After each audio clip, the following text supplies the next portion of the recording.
3 Qatari diplomats lost in a Sharm el-Sheikh crash just days after historic Gaza ceasefire talks. Social media whispers Mossad. Official lines say accident. But timing cuts deep, power shifts loom, and peace hangs by a thread. Could this tragedy reshape the fragile path to Gaza?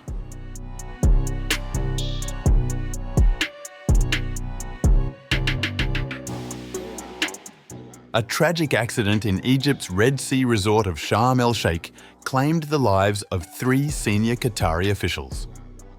According to the Qatari embassy in Cairo, all 3 men were employees of the Emiri Diwan, the administrative office of Emir Sheikh Tamim bin Hamad Al Thani. The officials were travelling on October 12 and were on official duty when their vehicle overturned on a sharp curve approximately 50 kilometres from the city. 2 others sustained injuries and are receiving medical care at a local hospital. The Embassy of the State of Qatar in Cairo expresses its deepest sorrow over the death of 3 members of the Emiri Diwan and is following up on the conditions of the injured in a traffic accident in Sharm el-Sheikh. The incident has raised eyebrows, not only because of the loss of life, but also due to its timing.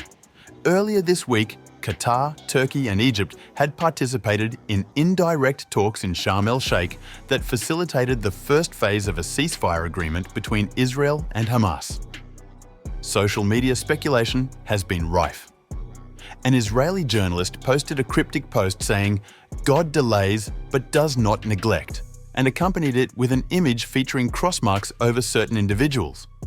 Some observers interpreted this as a veiled suggestion of Mossad involvement. However, current evidence strongly supports the conclusion that the crash was a traffic accident. Both Qatari and Egyptian authorities categorized the incident as such, citing that the vehicle overturned on a bend. However, historically, Mossad has occasionally carried out assassinations disguised as accidents to maintain plausible deniability. Notable examples include the 1973 assassination of PLO operative Mohamed Boudia in Paris, where a pressure-sensitive device was planted under his car seat, and the 2018 killing of Syrian rocket scientist Aziz Asbar using a car bomb. While such precedents fuel speculation, experts emphasize that assumptions alone cannot substitute for verified evidence. Despite the historical context, there is currently no credible link between Mossad and the deaths of the Qatari mediators. All investigative and official statements continue to describe the event as an accident. Yet the tragic timing, combined with the sensitive nature of the Gaza ceasefire negotiations, ensures that questions and conspiracy theories will continue to circulate.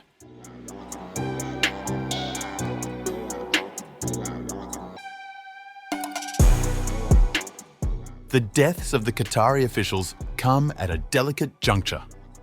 Sharm el-Sheikh has emerged as a central hub for the peace process in Gaza, hosting multiple rounds of negotiations that have led to a tentative ceasefire. US has lauded Qatar's contributions and pledged continued support to safeguard its role in the process. And I'm also proud that today we're signing a letter of acceptance to build a Qatari Emiri Air Force facility at the Mountain Home Air Base in Idaho. You have been a core part of what has unfolded in Gaza, a historic moment. While speculation about Mossad involvement has made headlines, there is no official evidence supporting claims that the crash was anything other than accidental. Both Qatari and Egyptian authorities have reaffirmed the traffic accident narrative. Hamas also expressed condolences, acknowledging the loss of Qatari mediators who played an essential role in facilitating the ceasefire.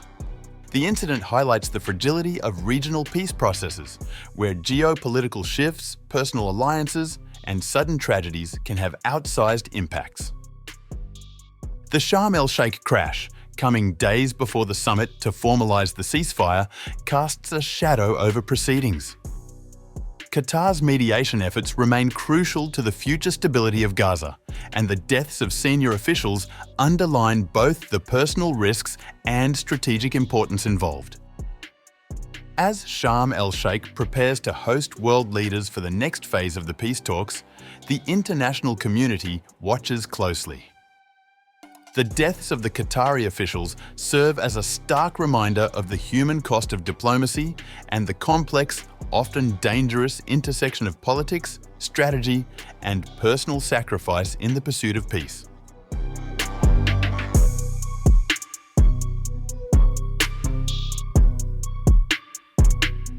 Adding further geopolitical layers, the Sharm el-Sheikh tragedy coincides with a significant deepening of US-Qatar military cooperation. On October 11th, US Secretary of War Pete Hegseth announced plans to build a Qatari Emiri Air Force facility at Mountain Home Air Force Base in Idaho. The base will host Qatari F-15 fighter jets and pilots who will train alongside US personnel. The location will be host a contingent of Qatari F-15s and pilots to enhance our combined training, increase lethality, interoperability. It's just another example of our partnership. And I hope you know, Your Excellency, that you can count on us.